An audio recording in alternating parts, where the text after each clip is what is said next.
My name is Myra Whitmore. I'm 34 years old, a cardiology resident, and a single mother of 3-year-old twins. 2 months ago, I was lying in an emergency room bleeding internally after a car accident. My hands were shaking as I dialed my parents' number. I needed someone, anyone, to watch Lillian Lucas for just a few hours while doctors tried to save my life. What I got instead was a text message in our family group chat that read, "You've always been a nuisance and a burden. We have Taylor Swift tickets with Vanessa tonight. Figure it out yourself." So, I did. From my hospital bed, I called a nanny service, paid triple the rate, and made a decision that would change everything. I cut them off completely. The monthly mortgage payments, the health insurance, the car repairs, everything I'd been quietly paying for the past 8 years gone. 2 weeks later, there was a knock on my door. Before I tell you who was standing there and what happened next, please take a moment to like and subscribe, but only if you genuinely enjoy this story. Drop a comment and let me know where you're watching from and what time it is there. I love connecting with you all. Now, let me take you back to where it all began. Growing up in the Carver household, I learned early that love came with a ranking system. My older sister, Vanessa, was the star. Always had been. She was 3 years older, effortlessly beautiful, and had this magnetic quality that made our parents light up whenever she walked into a room. When she announced she wanted to pursue fashion design, Mom cried happy tears. Dad called her our little visionary. When I said I wanted to become a doctor, Dad nodded. That's practical. That was it. Practical. I told myself it didn't matter. I buried myself in textbooks, aced every exam, and clawed my way into one of the top medical schools in the country. 4 years of undergrad, 4 years of medical school, 3 years of residency specializing in cardiology. The day I graduated from medical school should have been one of the proudest moments of my life. My parents arrived 2 hours late. "Sorry, sweetheart," Mom said, not quite meeting my eyes. Vanessa had an emergency meeting with a potential investor. We had to drop her off first. No flowers, no celebration dinner, just a quick photo in the parking lot before they rushed off because Vanessa needed emotional support after her meeting. Compare that to Vanessa's first fashion show 3 years earlier. The whole family flew to New York, 5-star hotel, front row seats. Dad posted 17 photos on Facebook with captions like, "So proud of our talented girl." I got a parking lot photo and a lukewarm "congrats, honey." I told myself it made sense. Fashion is competitive. Vanessa needed more support. Medicine is stable. I could handle things on my own. But what I didn't know then was that my parents' favoritism wasn't just emotional, it was financial, and I was the one footing the bill. It started 8 years ago, right after I finished medical school. Dad called me one evening, his voice tight with embarrassment.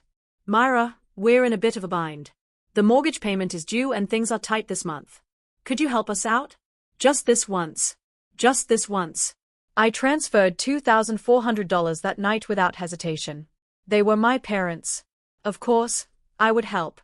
But just this once became every month. The mortgage, then their health insurance premiums, $800 monthly. When Dad's company dropped their coverage, then the emergencies, the car repairs, the roof leak, the new furnace. I never said no. Not once. When I got pregnant with the twins and their father walked out during my 5th month, I called my parents from the hospital after a scary bleeding episode. I was terrified, alone, desperate for support. "Oh, honey, we wish we could come," Mom said. "But Vanessa is so stressed after her show in Milan. She really needs us right now." They didn't come. Not for the birth. Not for the first month when I was barely sleeping, nursing 2 newborns while studying for my board exams, but the automatic transfers kept going out. $2,400 for the mortgage, $800 for insurance, whatever else they needed. I kept a spreadsheet. I don't know why. Maybe some part of me needed to see it in black and white. The numbers were staggering. 8 years, $320,000, give or take. I never asked for gratitude. I never expected a parade. But I also never expected to be called a burden by the people I'd been carrying for almost a decade. That reckoning was coming. I just didn't know it yet. The accident happened on a Tuesday evening. I was driving home after a 16-hour shift. My eyes were heavy, but I was alert enough. The light turned green. I pulled into the intersection. I never saw the truck. It ran the red light doing 50. The impact hit my driver's side door. Glass exploded. Metal screamed. The world spun then went black. I woke up in an ambulance. pain searing through my abdomen. A familiar face hovered above me. Myra. Myra. Can you hear me? Canal. Marcus Smith. Emergency physician at my hospital. We'd worked together for 2 years. Marcus. My voice came out wrong. Weak. What's happening? You were in an accident. We're taking you in now. Possible internal bleeding. You're going to need surgery. Surgery? The word hit me like a second collision. My kids. I grabbed his arm. Lily and Lucas. They are with the babysitter. She leaves at 8. Marcus checked his watch. It's 7:15. 45 minutes. I had 45 minutes to find someone to watch my children while doctors cut me open. I fumbled for my phone with shaking hands. Blood smeared across the screen as I pulled up my parents' number. It rang 4 times. Myra. Dad's voice was impatient. We're about to leave. What is it? Dad, I need help. The words tumbled out between gasps of pain. I was in an accident. I'm being taken to the hospital surgery. Please, I need you and Mom to watch the twins just for a few hours. Silence on the line. Then hold on. I heard muffled voices. My mother's tone sharp and annoyed. Vanessa's laugh in the background. The line went quiet. Then my phone buzzed with a text notification. Family group chat. The message was from my mother. Myra, you've always been a nuisance and a burden. We have Taylor Swift tickets with Vanessa tonight. We've been planning this for months. Figure it out yourself. I read it twice, 3 times. The words didn't change. A second message appeared from Dad. You're a doctor. You're used to hospitals. Don't make this into a bigger deal than it needs to be. Then Vanessa. Not words. Just a laughing emoji. That was it. That was all I was worth to them. A laughing emoji while I lay bleeding in an ambulance. Marcus was watching me. I didn't realize he could see my screen until he spoke. Myra. His voice was careful. What did they say? I couldn't answer. Something had cracked open inside me, and it wasn't just the internal bleeding. I need a phone, I whispered. A phone with internet. Mine's dying. He handed me his without question. I Googled emergency nanny services, found one with 24-hour availability, called, explain the situation in clipped professional sentences. Yes, I would pay triple the rate. Yes, I would provide the babysitter's contact for handoff instructions. Yes, I authorized payment immediately. It was done in 4 minutes. Marcus was still watching me when I handed back his phone. He didn't say anything. He didn't have to. Can you screenshot those messages? I asked from my phone before it dies. He nodded slowly. Yeah, I can do that. I closed my eyes as the ambulance pulled into the hospital bay. The pain was overwhelming now, but it wasn't coming from my abdomen anymore. From that hospital bed, with an 4 in my arm and fear in my heart, I made the easiest decision of my life. The surgery took 4 hours. Ruptured spleen, internal bleeding. Another few minutes and I might not have made it. I spent 5 days in the hospital, 5 days of 4 drips, morphine haze, and nurses checking my vitals every few hours. Not one call from my parents, not one text, not one visit. The emergency nanny service was expensive, but worth every penny. They coordinated with my regular sitter, kept Lily and Lucas safe and fed, sent me daily photo updates. Strangers took better care of my situation than my own family. On day 3, I asked the nurse for my laptop. Are you sure you're up for it? She asked. You should be resting. I need to take care of something. My hands were steady as I logged into my banking app. 8 years of automatic transfers stared back at me. Regular as clockwork. $2,400 on the 1st of every month, $800 on the 15th. I cancelled them all. Then I opened my phone settings, blocked my father's number, my mother's, Vanessa's. There was no dramatic moment, no tears, no second guessing. It felt like setting down a weight I'd been carrying so long I'd forgotten it was there.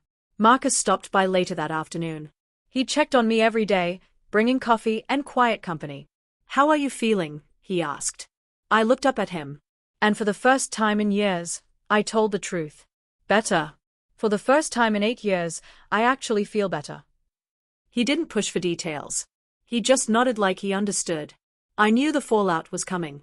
My parents would notice the missing money. They would rage and cry and demand explanations.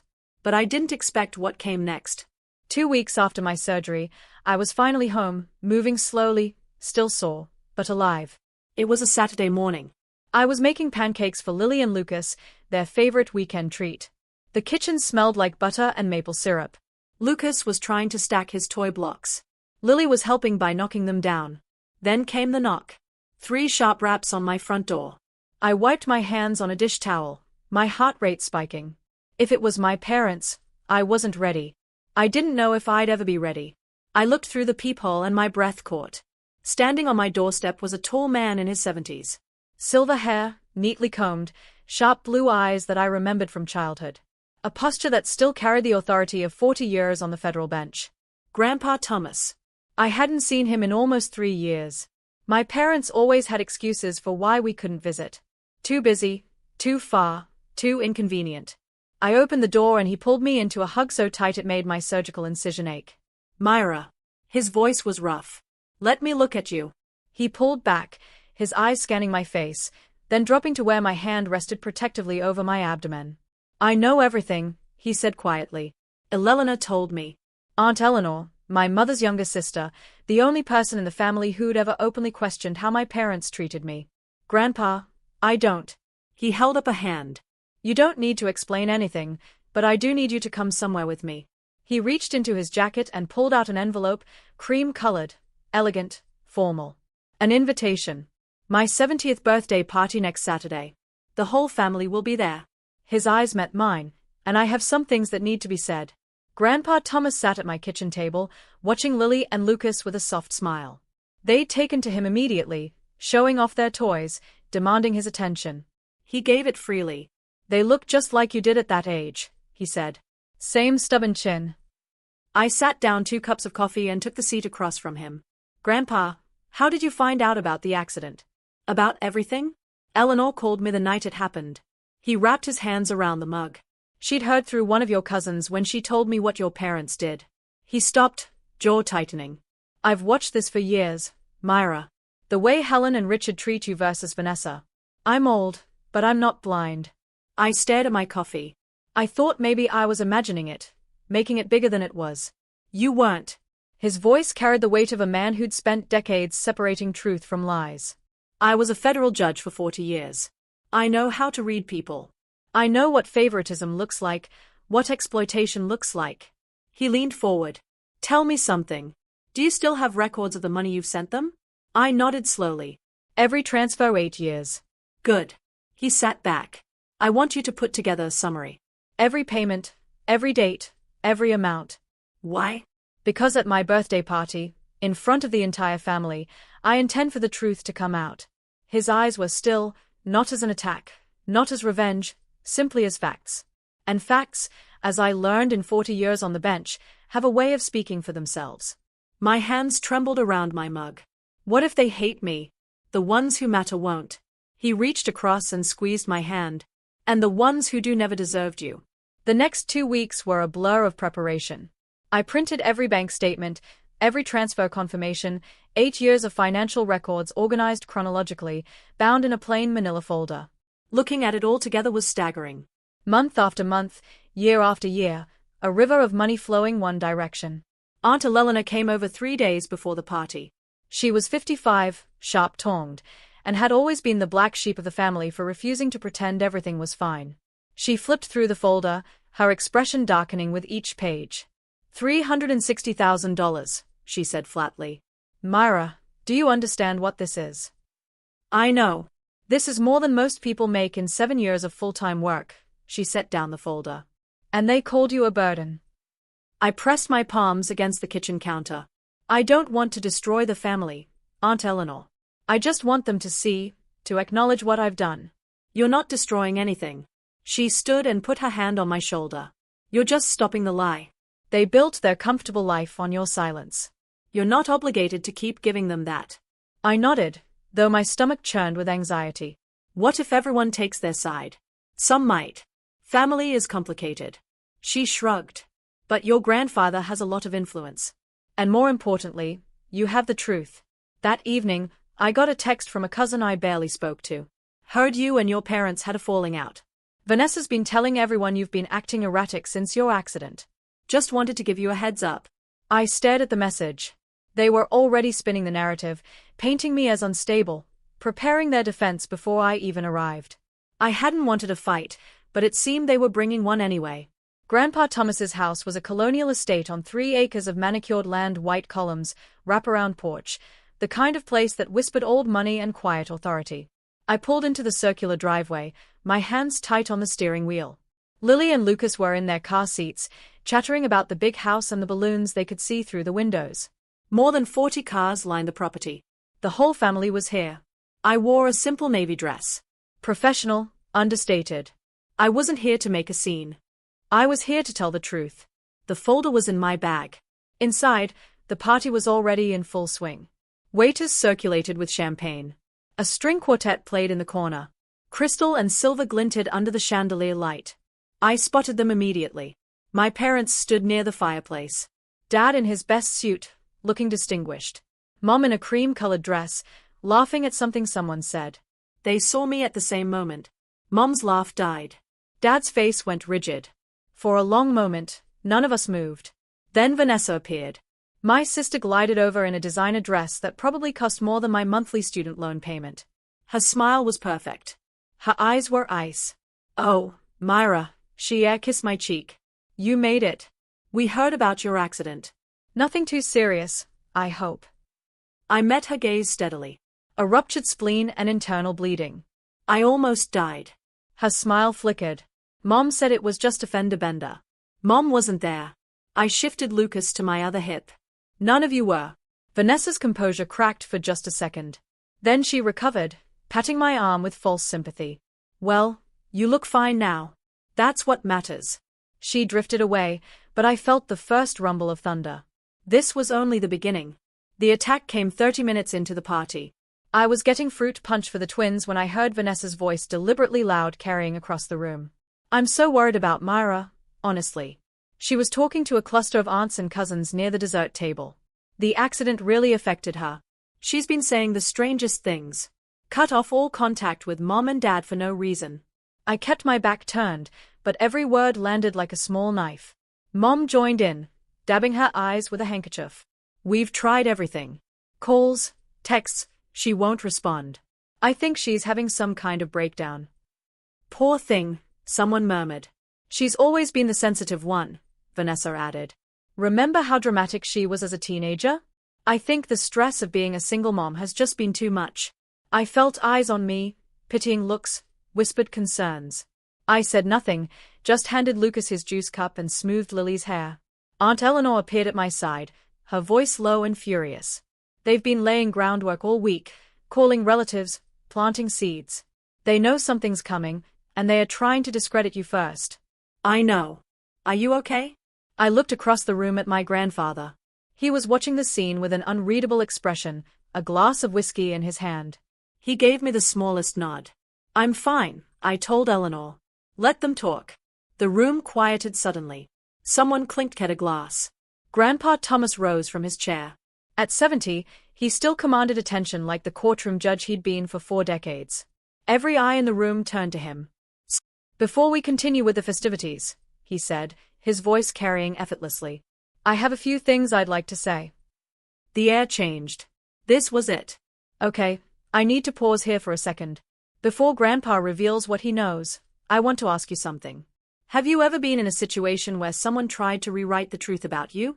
Where they painted you as the crazy one just because you finally stood up for yourself?" Drop a comment and share your story, or just type truth if you've been there. And if you're enjoying this, please hit that like button. Trust me, what happens next is worth staying for. Now, back to the party. Before Grandpa could continue, my father stepped forward. "Dad, wait." His voice was controlled, but I could see the tension in his jaw. "Before you say anything, there's something the family should know." Grandpa raised an eyebrow. "Richard." Dad turned to face the room. Every inch the concerned parent. "As many of you may have heard, my daughter Myra has been going through a difficult time." He gestured toward me with a sad smile. "After her accident, she's been confused, distant. She's cut off contact with her mother and me completely." Mom stepped up beside him, still clutching that handkerchief. "We've only ever wanted the best for her," she said, her voice trembling. "But she's been spreading terrible lies about us, saying we abandoned her, that we don't love her." The room was silent. I felt 40 pairs of eyes boring into me. "We've tried to be patient," Dad continued. But it's been heartbreaking. We gave that girl everything. Everything, Vanessa added, her piece from across the room. She's even been claiming we refused to help her during her accident, which is absolutely not true. There must be some kind of misunderstanding. Someone near me let out a sympathetic murmur. The poor things. I stood frozen. Lily had buried her face in my neck, sensing the tension. Myra. An aunt I barely knew approached me. Honey, is everything okay? Your parents are so worried about you. I opened my mouth to respond, but no words came. Then Grandpa Thomas's voice cut through the room like a gavel. Are you finished, Richard? The question was quiet, mild even, but every person in that room heard the steel underneath. Dad's confident expression faltered. I just thought the family should know. The family should know the truth, Grandpa interrupted. And I intend to give it to them.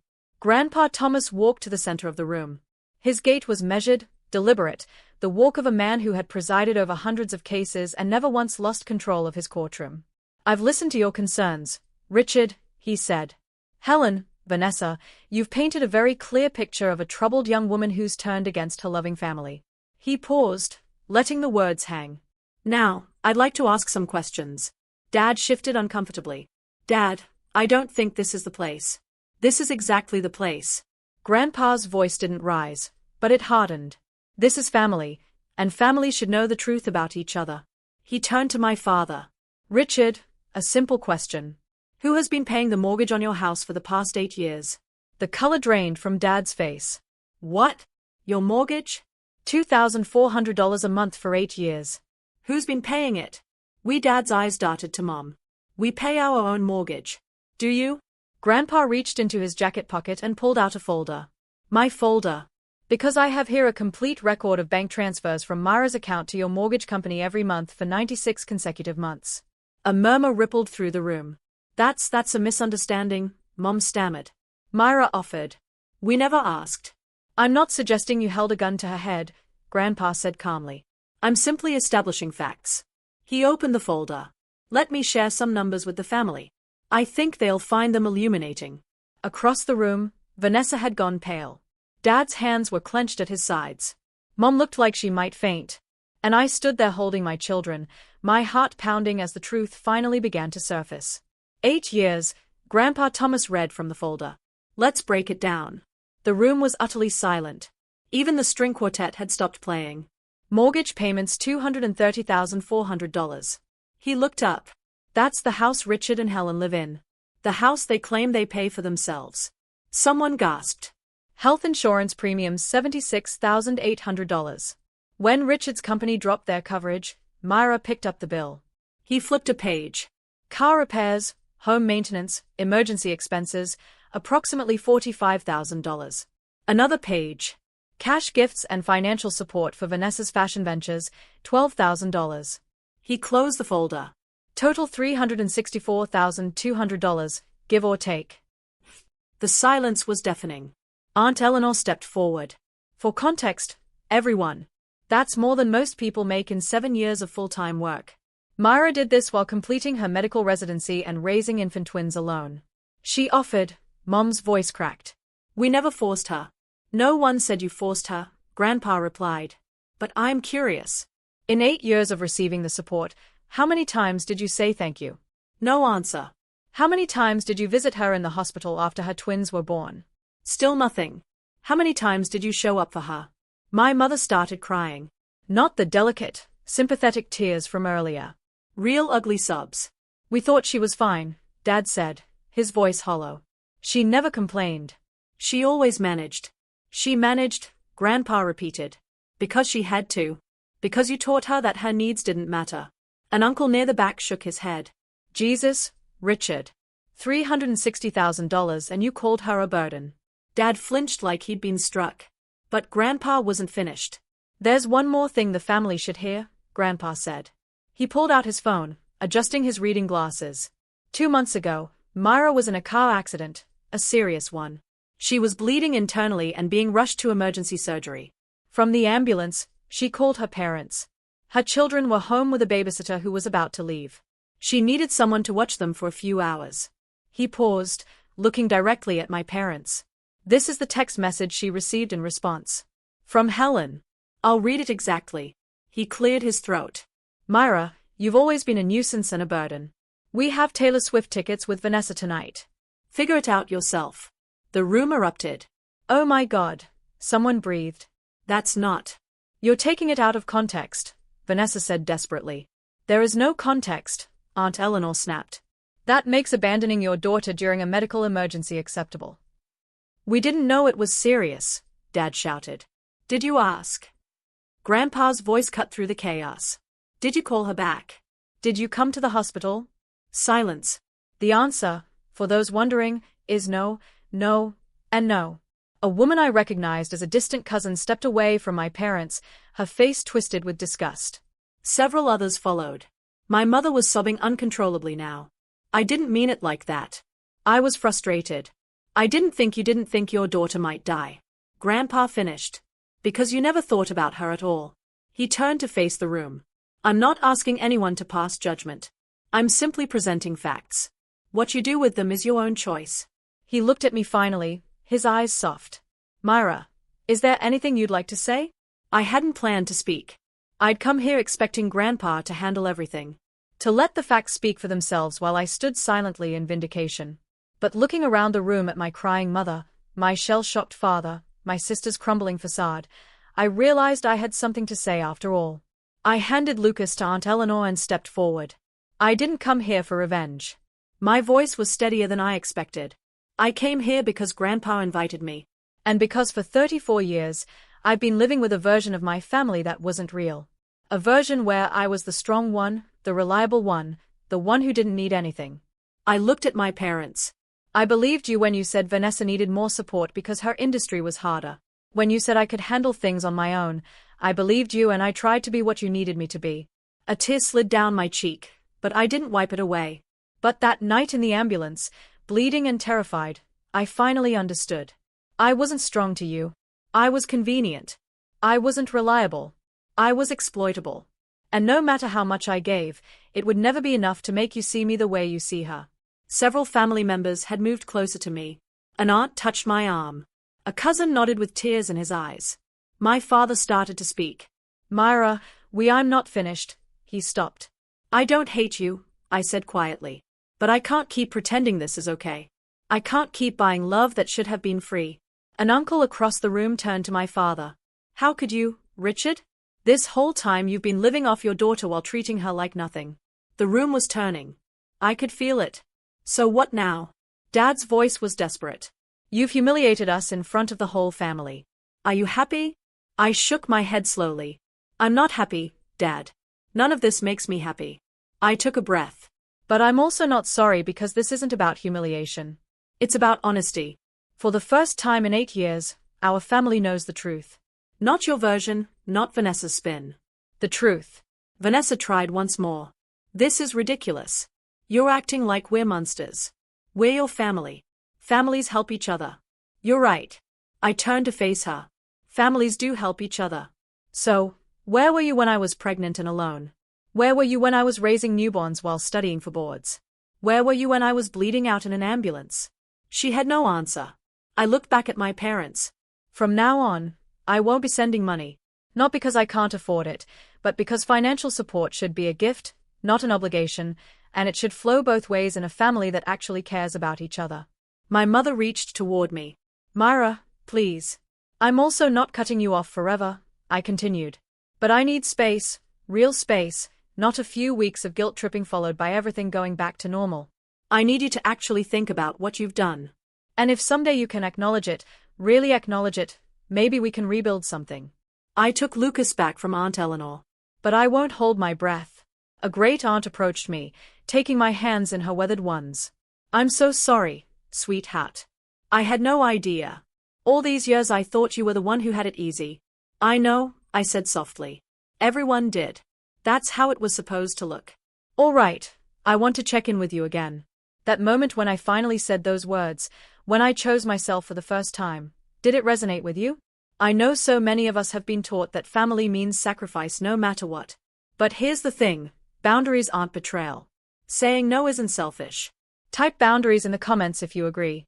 And if you know someone who needs to hear this story, share it with them. Now, Let's see what happened in the aftermath. My parents left the party early. No one stopped them. No one said goodbye. Dad helped Mom to the car while she sobbed into his shoulder. Vanessa followed with her head down, refusing to make eye contact with anyone. The silence they left behind was heavy, but not uncomfortable, more like the quiet after a storm passes. In the days that followed, the fallout was swift. My phone buzzed constantly with messages from relatives. Cousins I'd barely spoken to in years reached out to apologize.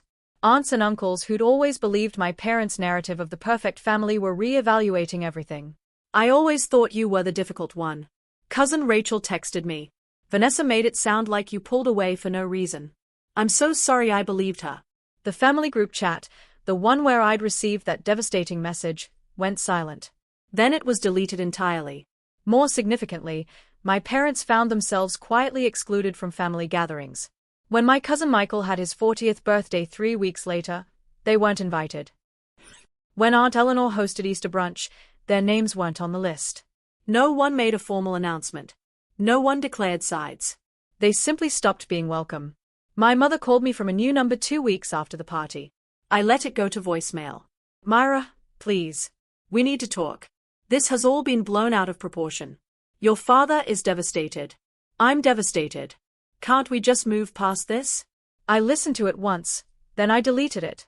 Forgiveness wasn't a reset button. I knew that now. It was a release for me, not for them. And I wasn't ready to release anything yet. But the financial consequences, those were just beginning. 3 months after the party, I got a call from Aunt Eleanor. They are selling the house. I set down my coffee cup. What? Your parents? They put the house on the market last week. Word is they couldn't keep up with the mortgage payments. I should have felt something. Satisfaction, vindication, maybe even guilt. Instead, I just felt tired. Where will they go? Your Uncle Frank is letting them stay in his guest house temporarily. Eleanor paused. He made it very clear it's conditional. They need to get jobs. Real jobs, not just waiting for someone else to bail them out. Jobs. My parents hadn't worked full-time in years. Dad took early retirement at 55. Mom had never worked outside the home. They'd been living off my money, and they hadn't even realized how dependent they'd become. What about Vanessa? Can't she help? Eleanor laughed. It wasn't kind. Vanessa's been drowning since her divorce. Word got out about the party. Someone in the family knows someone in fashion. She lost a major design contract. Last I heard, she's waitressing part-time. I stared out my kitchen window at Lily and Lucas playing in the backyard. I don't want them to suffer, I said quietly.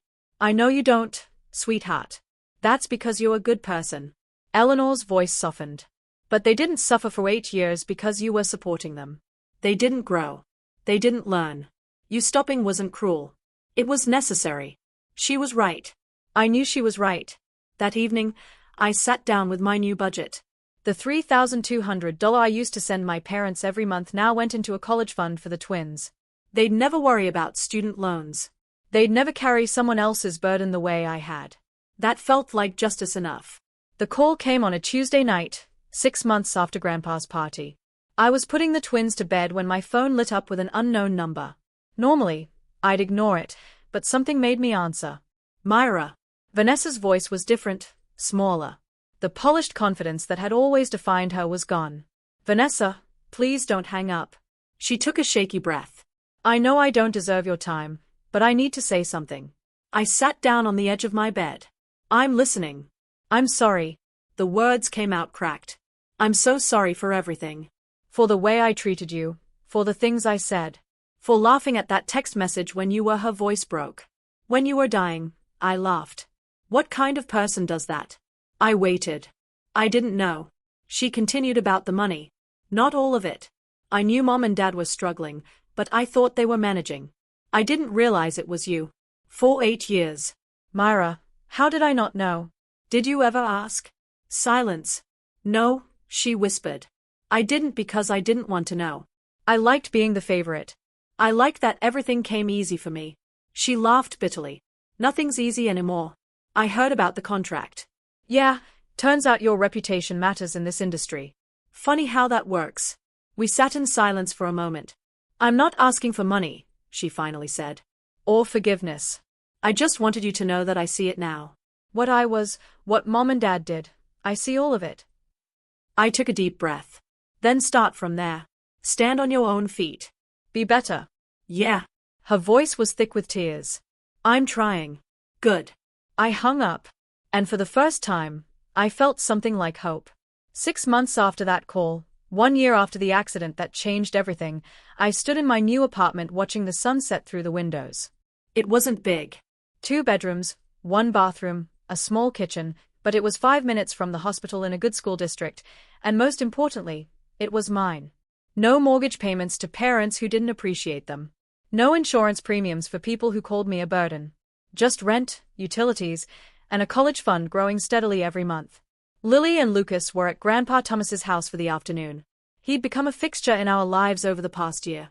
Every Sunday, he'd pick them up for adventures, the zoo, the park, ice cream that I pretended not to know about. They are good kids, he told me once. You're raising them right from him. That meant everything. Aunt Elena had become more than family. She was a friend. We had dinner together twice a month. She'd helped me navigate the emotional aftermath of the party, of setting boundaries, of learning to prioritize myself. You know what I admire about you? She said recently. You didn't become bitter. A lot of people would have. You had every right to. What would be the point? I'd replied. Bitterness is just drinking poison and expecting someone else to get sick. As for my parents, we hadn't spoken directly, but I knew from family whispers that they were still at Uncle Frank's. Dad had gotten a part-time job at a hardware store. Mom was doing bookkeeping for a local church. They weren't thriving, but they were surviving. Some days I wondered if they thought about me, if they missed me, if they regretted anything. But those weren't my questions to answer. I'd spent 34 years carrying their weight. It was finally time to put it down. If you've made it this far, I want to leave you with something. Not advice. I'm not qualified to tell anyone how to live their life, but maybe a reflection, a lesson I learned the hard way. For 34 years, I believed that love was something you could earn. That if I just gave enough, sacrificed enough, asked for nothing in return, eventually the people who were supposed to love me would see my value. I was wrong. Love isn't a transaction. It's not a reward for being useful. And no amount of money, time, or energy can buy something that should have been freely given from the start. The family I have now, Grandpa Thomas, Aunt Eleanor, friends like Marcus who showed up when my own parents wouldn't. They didn't love me because of what I could provide. They loved me because of who I am. That's the difference. And it took almost dying on an operating table to understand it. I don't know what happens next with my parents. Maybe someday they'll truly change. Maybe they'll reach out with genuine remorse, ready to rebuild something real. If that happens, I'll consider it. But I won't wait for it. I won't shape my life around the hope of something that may never come. My life is mine now. My energy, my resources, my love. And if the people who raised you call your self-respect betrayal, then maybe they never deserved your loyalty in the first place. To anyone out there carrying a weight that was never yours to bear, it's okay to put it down. It's okay to choose yourself. You're not selfish. You're not ungrateful. You're not a burden. You're finally free. Thank you so much for staying with me through this story. If it resonated with you, please hit that like button and subscribe. It means the world to me. I want to hear from you. Have you ever had to draw a boundary with family? How did it change your life? Drop your thoughts in the comments. And if you want more stories like this, stories about standing up for yourself and finding your voice, check out the video in the description. I think you'll love it. Until next time, take care of yourself. You deserve it.